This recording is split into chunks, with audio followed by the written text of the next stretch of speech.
Thanks, everyone.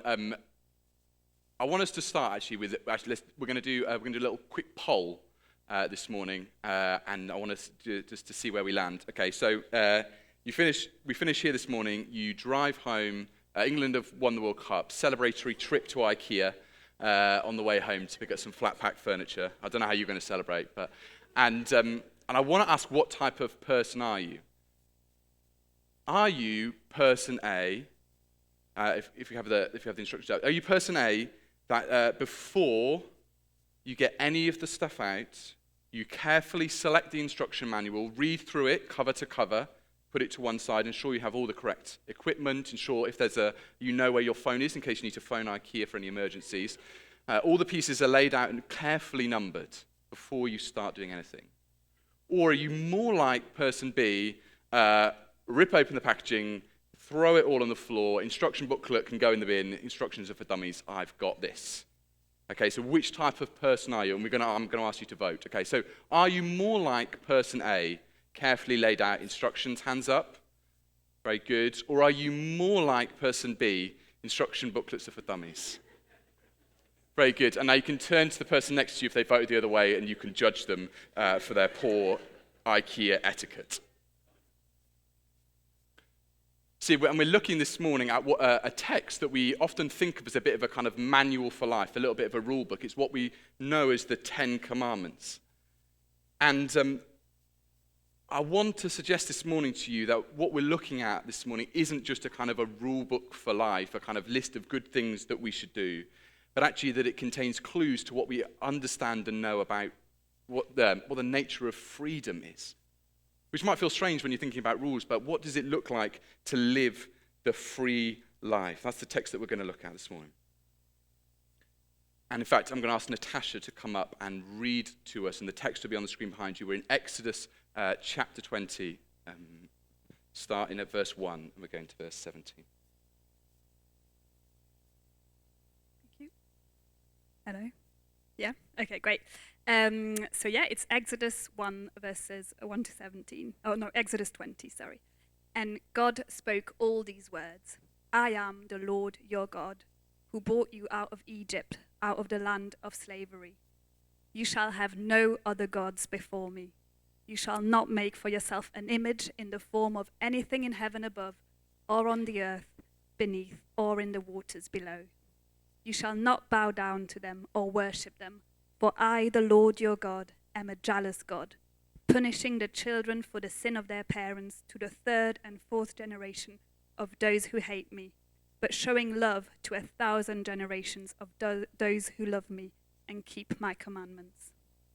You shall not misuse the name of the Lord your God, for the Lord will not hold anyone guiltless who misuses his name. Remember the Sabbath day by keeping it holy. 6 days you shall labor and do all your work, but the 7th day is the Sabbath to the Lord your God. On it you shall not do any work, neither you, nor your son or daughter, nor your male or female servant, nor your animals, nor any foreigner residing in your towns. For in 6 days the Lord made the heavens and the earth, the sea, and all that is in them, but he rested on the 7th day. Therefore, the Lord blessed the Sabbath day and made it holy. Honor your father and your mother, so that you may live long in the land of the Lord your God is giving you. You shall not murder. You shall not commit adultery. You shall not steal. You shall not give false testimony against your neighbor. You shall not covet your neighbor's house. You shall not covet your neighbor's wife, or his male or female servant, his ox or donkey, or anything that belongs to your neighbor. Fantastic. Thank you, Natasha. So the story, if you've been tracking with us, we've been in the book of Exodus. It's the story of Moses and the people of Israel, and they start the story in captivity. The people of Israel are captives, they're slaves in Egypt, and God delivers them out of slavery through the Red Sea, and they're on the way to the Promised Land. And a couple of weeks ago, we looked at with all the kids in, about God calling Moses up the holy mountain. God appears to his people, and then he gives them this list of commandments that we come to know as the 10 Commandments, which are about what it looks like to live as God's free people. And when we think about rules, the reality is, I know I made you kind of choose one or the other, and some of you felt really comfortable doing that. But honestly, our relationship to rules or laws, boundaries, however you want to call them, is for all of us complex.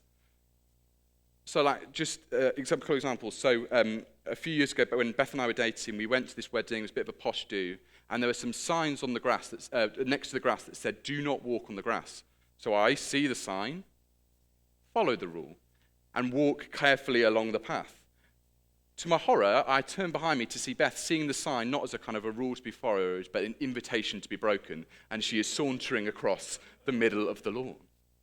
But actually, when it came to COVID-19, it flipped a little bit, and Beth was pretty conscientious, stuck to it rigidly. And while I'm not saying I flagrantly disregarded the law or kind of drove up to anywhere to get my eyes tested, I probably had a generous interpretation at points, if I'm really honest with myself. And so the reality is we have this complex relationship to rules. And so when we see a list like this before us, my guess is you've probably got one of two instincts. The first is you start to scan the list and you're like, okay, how many of these can I tick off? Yeah, I've never murdered anyone.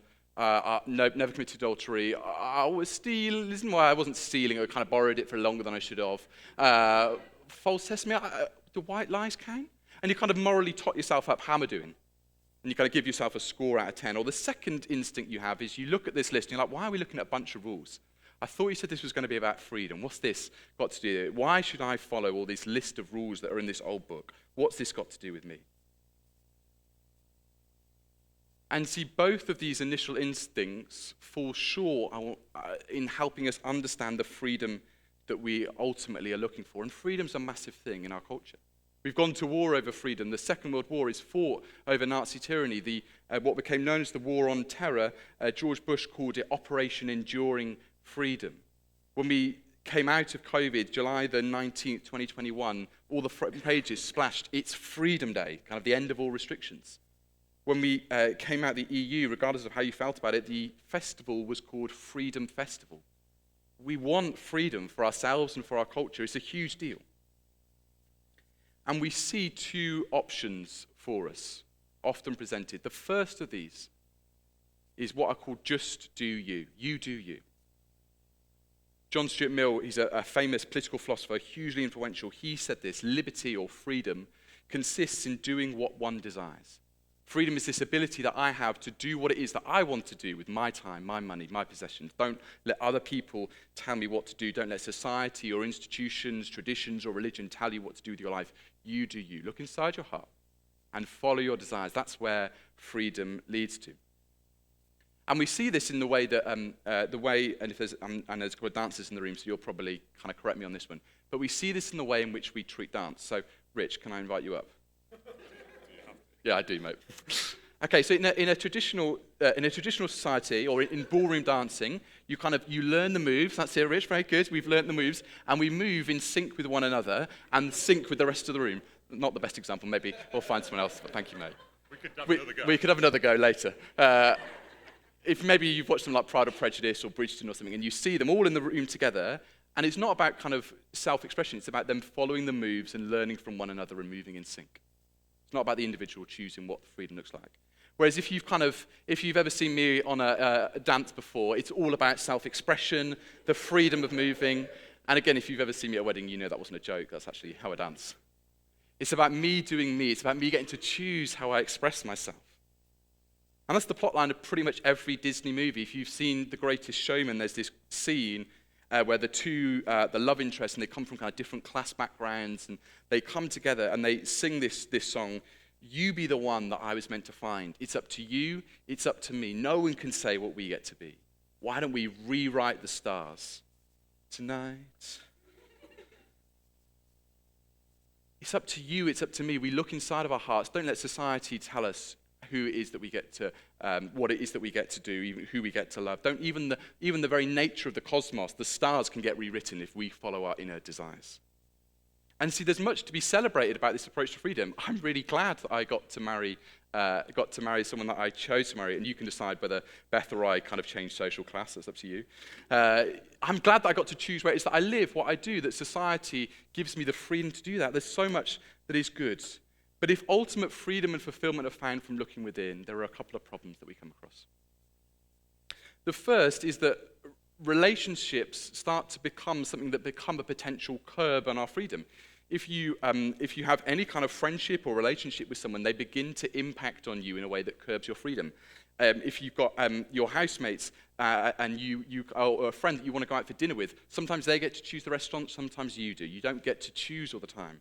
If you're if you're married or you've got kids, you know that your relationships impact on your freedom. You don't get to always choose what it is that you do, where you go, what time you wake up, what time you go to sleep. These things impact on you. Relationships start to become a potential curb on our freedom. And I don't think it's any coincidence that where this is the dominant view of culture and the view of freedom, that we end up as one of the loneliest, most isolated cultures there's ever been.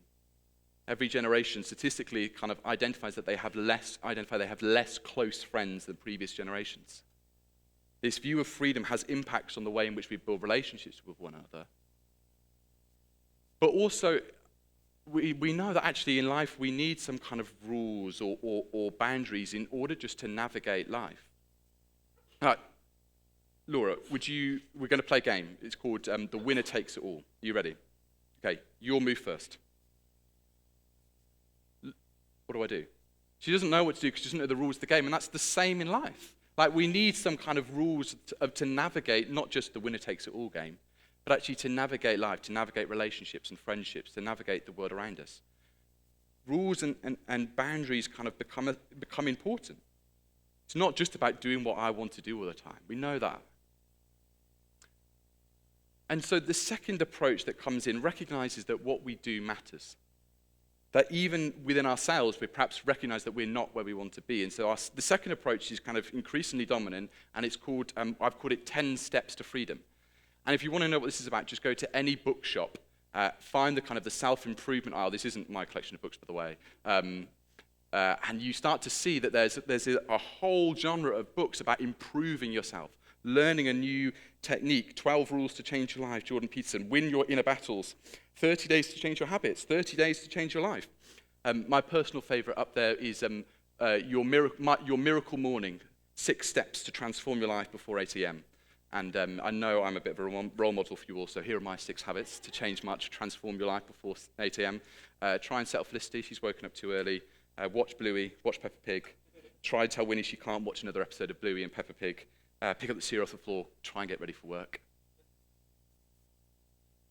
There's so many of them. This diet, this habit, this technique, this mindfulness pattern, this way is the way that you will find freedom. This is the way that you find fulfillment and improvement. And again, there's much to be good on there. If you know me, you know I'm pretty disorganized by nature. I'm not I'm not the most organized person. You can just, you can probably guess. And so habits, practices, they're good things. Like some of these books I've read and I've tried to implement some of them. They're good. But even the fact that you can see from this picture up there the first problem, which is actually that the number of them are overwhelming and incomplete. The fact that there's another book coming out all the time perhaps reveals to us that they don't deliver on the promise that they hold out. Which of these habits am I supposed to keep? All of them? And secondly, the problem is, and it kind of the reason that there's another one coming out all the time is that failure is caked into the system. See, a rules-based approach to freedom and transformation to the good life ultimately won't work. Why? Because we can't keep them. We can't keep them. Just do you. Just follow your inner desires. Do what it is that you want to do. Or just follow these 10 steps to freedom. Both of these two approaches fail to recognize that the problem with the human condition is far deeper than we're prepared to admit. Like I was out in the garden yesterday trying to kind of pull up some weeds, and if you looked at my garden now, it's moderately tidy. Like a lot of the weeds are pulled out, but if you come back in a week, there's going to be more. You just got to keep pulling them out. And if all I do is kind of just try and keep on top of it, I don't address the issues that are underneath in the garden, I'm not going to see long-lasting change, transformation, and freedom. And that's true in our lives. Our slavery isn't just to kind of traditions or institutions that we can get rid of. Our slavery isn't just something that can be solved by some new better self-control, mindfulness technique, some new habit that I'm going to pick up before breakfast. They all might be really helpful, but failure is caked into the system. See, it's our hearts that keep us captive. It's our hearts. Our hearts, our desires, our restlessness means that we always want more. We always want to achieve more, want to be more. It's the reason that we go to the idols that Matt described last week. It's the reason that we're writing another book on self-fulfillment and freedom. It's the reason that Disney can create another movie. See, we can't find freedom by just looking within. And we can't achieve our own freedom through some new technique. Instead, and this is the good news of our text this morning and the good news of the gospel, is that our freedom has to be won for us. Our freedom has to be won for us. And so we see in our text this morning a different pattern of both freedom and then behavior change. And so let's come to the Ten Commandments and look at them together through this see a new pattern, a new alternative. See, it's quite clear that they don't feel like they're not just you do you. There's a list of things that you're supposed to do or not do. And yet also you might be looking at them and thinking, well, isn't this just another kind of self-improvement technique? Isn't this just another 10 steps to freedom? Well, actually, no, and the clue is here at the beginning. See, the first line that Natasha read out for us is this. It says, I am the Lord your God who brought you out of slavery, out of Egypt, out of the land of slavery. See, the text starts not with, here's your steps to freedom, but instead, I am God and I have set you free. It's critical that this text, this list, this giving of the law comes not in order to deliver the people of Israel out of Egypt, but having been delivered already. This isn't some model or technique to achieve God's love, to achieve his approval, or to achieve freedom. No, God sets the people of Israel free. God sets us free. And so the text goes on, you've been set free, so don't go back to Egypt. Don't go back to slavery. The first two commandments about having no other gods and having no idols are there because of the reality that Matt talked about last week, that our idols, those things that we go to, that we give ourselves over and above God, the things that we look to for deep meaning and significance, they offer us freedom, but in reality they want to rob us of it. Don't go back to idols, the text says. Why? Because they'll lead you back into slavery. They'll trap you, and I am the Lord, and I have already set you free. Instead, not just you to you, but live the new life. Live a new life. And we see in Commandment 3 and 4 that the start of this is finding rest in God and living the life you're called to live. The third commandment is, we read it, is you shall not take the name of the Lord your God in vain. And often we think that's about blasphemy, kind of not cursing, not saying God's name wrongly. But I want to suggest that's perhaps not the best understanding of the text. I'm not saying that's not important, but I think there's something deeper going on. The word to take actually means to bear or to lift up. And Carmenine, she's an Old Testament scholar, she observes that the other time that this phrase, the bearing of names, occurs in Exodus is a few chapters later in Exodus 28, where Aaron, who's Moses' brother and he's a priest, he bears the name, the same word, bears the name of the sons of Israel on his breastplate. In this context, it means to represent, to wear the name on your chest. Aaron is representing the people of Israel. And God, when God calls us to bear his name, do not bear his name in vain, what he means is to represent me well. To represent me well. See, imagine you went into Tesco's, and when you walked in, the shop assistant is kind of rude or disrespectful, says, no, none of that here. You'd go home and you'd say, that Tesco's, that's really gone downhill, or that Tesco was well out of order. See, the person represents the company. Or if we went in the other way around and the person was really helpful, you'd be like, go home and say, I tell you what, I really like Tesco's. Really like it. Fantastic shop. See, the person wearing the name of Tesco's on them, they represent the company. And in the same way, the people of Israel, when God says, do not bear my name in vain, what he's saying is, represent me well. I've called you to be free. I've delivered you out of Egypt, so live as you are my free people. Show to the nations around how it is that you are mine and you are free.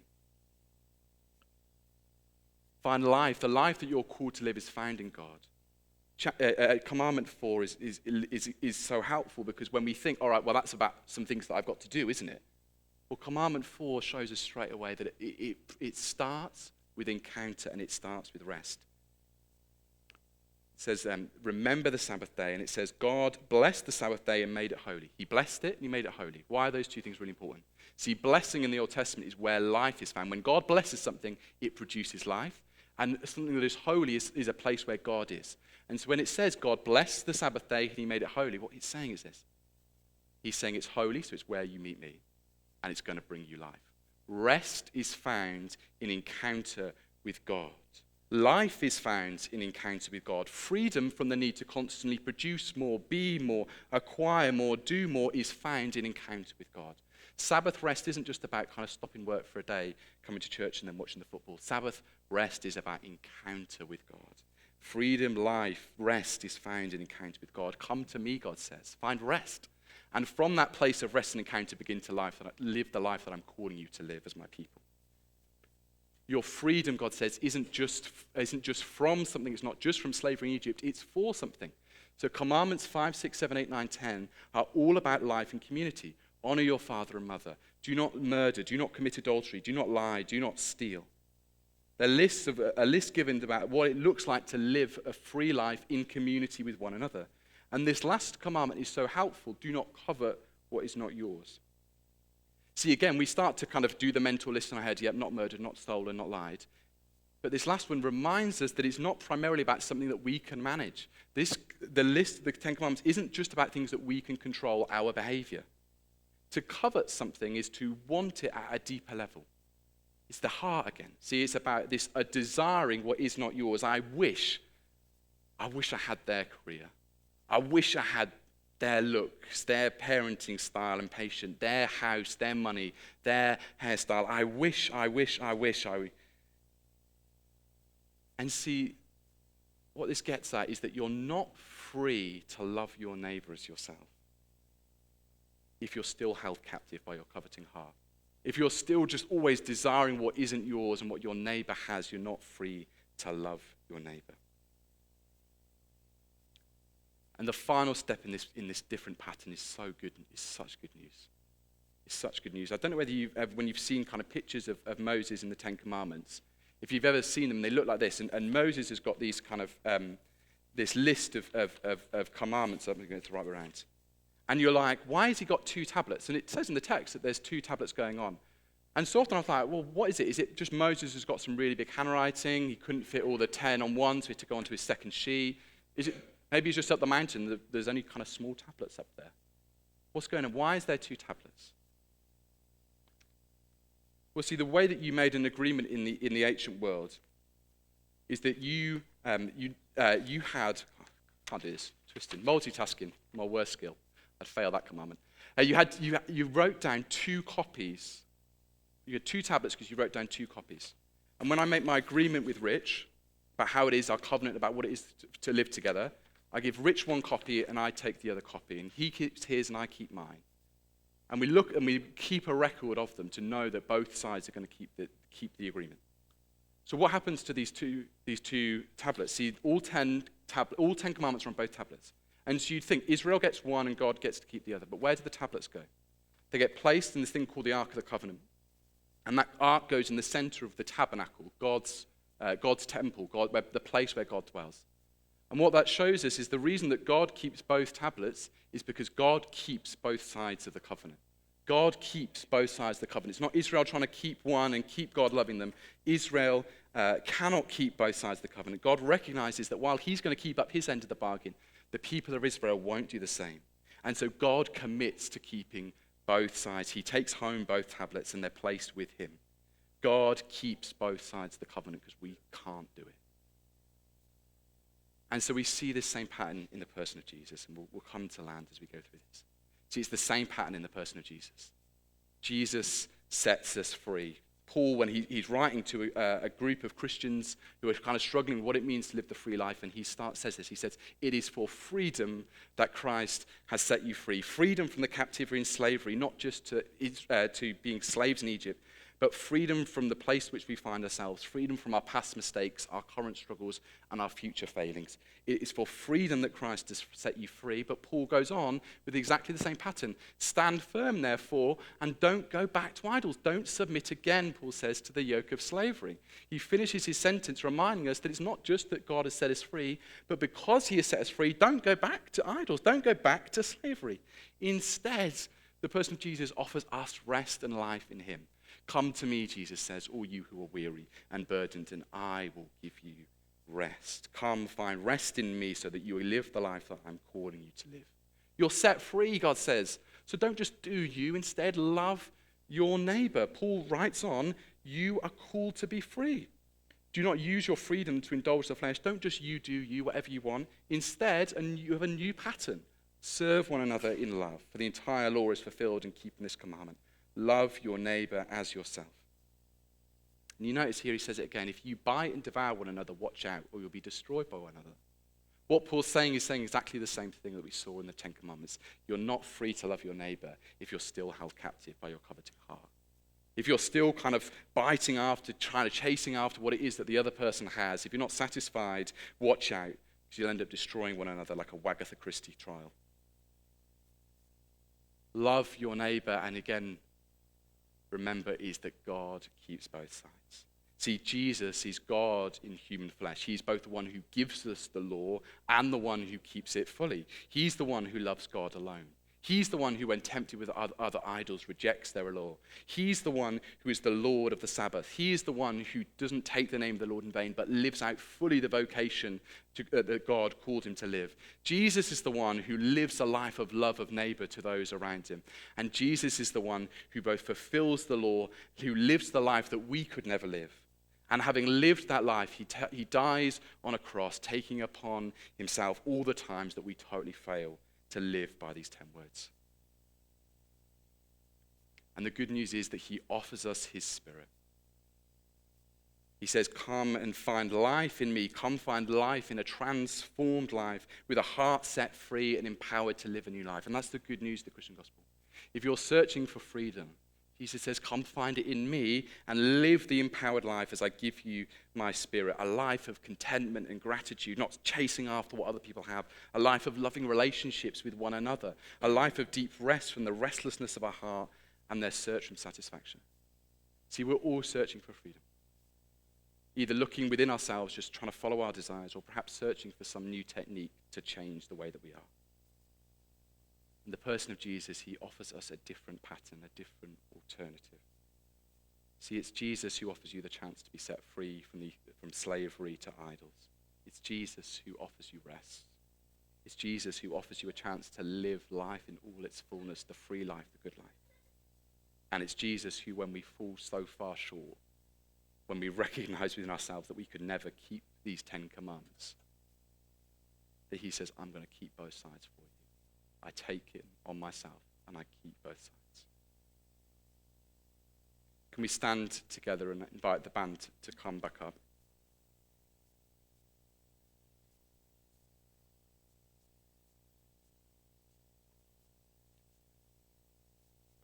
We're going to take communion in a moment, and communion is a meal that we share together that symbolizes so much of what we've talked about this morning. It reminds us that God has been set free. Communion is a meal that celebrates the life, death, and resurrection of Jesus, the events in history that mean that we can be set free. Communion is a meal that reminds us that we pledge allegiance again to God. As we come to the table, we say, I'm in. I'm not going back to idols. I'm in. It's a meal where we find rest and nutrition in God. It's the reason it's a meal is because it's given to us to sustain us for the journey. It says, come encounter me in my body that is shed for you, in the blood that is poured out for you. Come encounter me and find rest and life. It's a meal that we take together as community. We don't kind of take it on our own, in our homes. We take it as community because we're reminded that we are wanting to love one another, that God has called us to a community that we're called to follow him. And it's a meal that reminds us as we confess our sins to God as we come to the table, that we could never live the life that God calls us to, and yet the promises of his grace is that his grace is sufficient for us. That he is the one who both gives the law, but also fulfills it. So let's pray as we worship. Jesus, we come to you. We come to you, the one who calls us to a new life. We recognize that we have fallen so far short of the call that you have placed on us. And yet we hear again your invitation to come to your table, to come to find rest and sustaining power in you, to receive your Spirit again, to transform our hearts, to set us free, and to live. And we thank you for your grace that is with us every single day.